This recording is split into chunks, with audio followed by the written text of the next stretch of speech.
All I have to say about this episode is Thank the Maker. Episode 5, we get some answers to the questions that the first 4 episodes created. We got flashbacks and we got Vader in all his evil glory. Let's jump right into it. We start off in the best possible way with Anakin and Obi-Wan at the beginning of a lightsaber training session on Coruscant.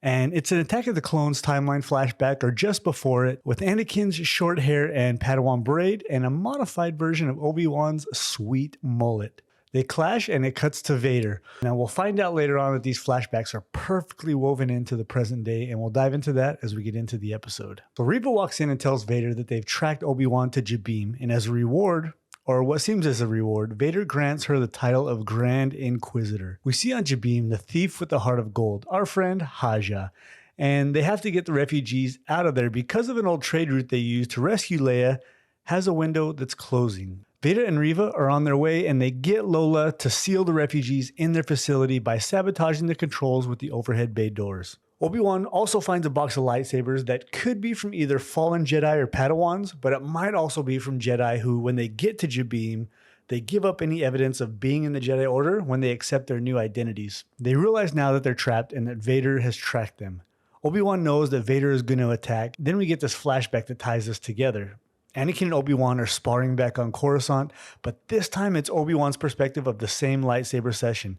This is absolutely poetic how they do the flashbacks and how they play out, and we'll get into the genius of this in just a few minutes. Obi-Wan knows his former Padawan favors aggression and he lacks patience. He wants the victory and will take an offensive and aggressive attack just to get it. Right then it cuts back to Vader, where he orders an attack on the base, once again going on the offensive, using his aggression, just as Obi-Wan figures Vader would. The refugees seal off the other access points, and to try and override the overhead bay doors that Lola has sabotaged, Reva lands at the main entrance with a squadron of stormtroopers, along with a few purge troopers mixed in there, and start working on blasting the armored doors. Anakin, in the meantime, he's unable to override the bay doors, so Leia offers her services as a master electrician, apparently, to go up into the vent to fix the problem. Now, at first I kind of rolled my eyes at this when I saw it, but later on you see Haja asking Leia if she had found the breaker yet, and it's the red breaker. So what apparently happens off screen is Anakin probably tells Leia what to look for and how to fix it, so I don't mind this too much. Plus, guys, she's a freaking Skywalker. Anakin was literally building droids and fixing pod racers when he was like 10. Next, we get to see a hologram of Bail Organa, worried that he hasn't heard from Obi-Wan and fears that Vader might have learned of the children, and that if he doesn't hear from Ben soon, that he will go to Tatooine to help Owen with the boy. So here's one of my only real issues with the plot in this episode. Although I don't think it's a huge deal that I'm going to get hung up on, I would like to think that Bail, being as smart and as careful as he is, wouldn't leave a recording mentioning Luke or Tatooine. If something were to happen to Obi-Wan and Leia, that I think he would just go to Tatooine. He wouldn't need to leave a recording telling him that. Obviously Bail would know that it's possible for the recording to fall in the wrong hands, so it just wouldn't be wise to mention, Owen, the children, or Tatooine. I also think Obi-Wan should have realized the same thing and immediately erased the message. But again, I think I can move past this. Obi-Wan is trying, to immediately get people out. The entrance doors are being fired upon, just chaos all around him. So I can understand him not thinking to erase it. Bail is scared and probably not thinking clearly either because his daughter's in danger. And the worst possible scenario might be happening, Vader finding out that he has children. So it's a bit of a mess, and you can see that in the recording. He's panicking. Tala walks in right then and tells her story about how she began with helping the force-sensitive children. I think this is another moment for Obi-Wan to realize that he needs to fight and he needs to keep up hope. She tells him that he's right, that some things you never forget, but you can fight to make them better. Anakin comes in right then in a panic and tells them they're in trouble. So Obi-Wan and Tala run to see what's going on. So right here, I can understand Obi-Wan just forgetting to delete the message. Next, we finally get some depth to Reva's character. I like how they did this. And honestly, it kind of changed the way I felt about her. The first 4 episodes, I felt like it was a bit flat. I didn't find that I cared about her all that much. We knew she was a youngling at the temple during Order 66, or that's what we assumed. But now we see that Obi-Wan realizes that she was there and she saw Anakin kill the younglings. That's how she knows who Vader is. And Obi-Wan kind of acknowledges that here something that was a big issue for the fans, in that only a very small handful of people knew who Vader was, and anyone else would have been instantly killed, and he would have tried to keep that a secret. We also get to see Reva's true intentions, revenge.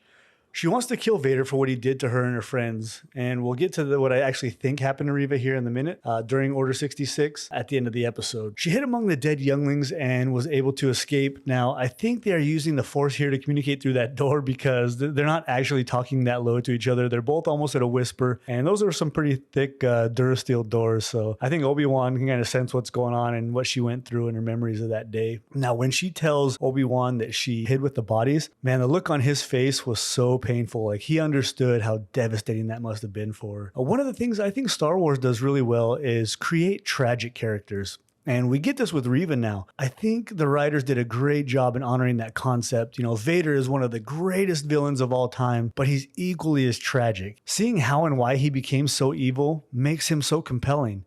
And they show this with Reva, you know, the reason why she's doing all this, why she turned to the dark side. Now, I think Moses Ingram knocks it out of the park here with how she shows her pain of what happened and her hesitation with trusting Obi-Wan. She feels abandoned by him and by the Jedi.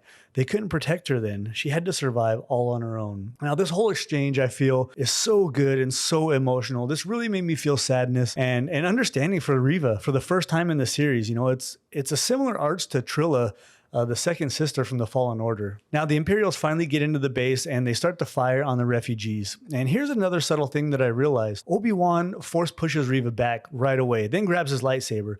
To me, this is a huge deal because Obi-Wan is now fully embraced using the Force. His first reaction is now to use the Force. You know, he pushes Reva, immediately grabs his lightsaber. That's what we want from Obi-Wan. We want Jedi Master, not shooting with some uncivilized blaster. Then tragedy strikes as Tala ends up sacrificing herself with a thermal detonator and allows the refugees to get to the ship, just as Leia the electrician fixes the overhead doors and removes Lola's tracking device. Sadly, we seem to get a longer moment of silence from my man Wade than we got for Tala. Leia and Obi-Wan mourn her for all of about 2 seconds before Obi-Wan puts her on the ship. Next, Obi-Wan gives up his lightsaber and surrenders. At first, I didn't understand Obi-Wan giving up his lightsaber, but then we find out he really didn't need it. Plus, we see a little glimpse of Alec Guinness Obi-Wan, and he delivers a similar line in A New Hope. But there are alternatives to fighting. But here he says, there are other ways to fight. Now, he was never actually going to fight Vader. The plan is to help Reva get next to Vader while he escaped. Obi-Wan knows that their plan will work because he knows Anakin is blinded by his rage and is driven by his desire to kill Obi-Wan. He knows Reva is also blinded by her rage and her desire to kill Vader. Obi-Wan, the negotiator, which is what he was called in the Clone Wars, bit of a brilliance here playing the two off of each other. Now, at first I knew Vader is normally, going to be too smart for this, but also his hatred makes him chase after Obi-Wan. Vader storms in and just as Obi-Wan predicted, and this is tied in perfectly with the next flashback that Anakin has tunnel vision. His need for victory blinds him. But then we get the greatest feat of Vader's power we've seen in live action. He pulls down the ship with the Force. This was awesome. I was going a bit nuts when he did this. I mean, full on nerdgasm here when he's pulling down that ship. We finally get to see, or we finally get shown from Disney how powerful Vader is. I mean, he absolutely rips that ship apart to get to Obi-Wan, but the refugees brilliantly deploy the old rope-a-dope on the Sith Lord and get away. We get to the last flashback and the lesson Obi-Wan teaches Anakin, that he's a great warrior, but his need to prove himself would be his undoing. And right then as Vader watches the ship disappear, Reva with a not so sneaky sneak attack, and she slashed at Vader with her lightsaber from behind. Of course, Vader sees it coming from 10 parsecs away. He toys with her and just shows that there's just no match for him. This scene was awesome, and the line we saw in episode 2 from Vader has so much more meaning now.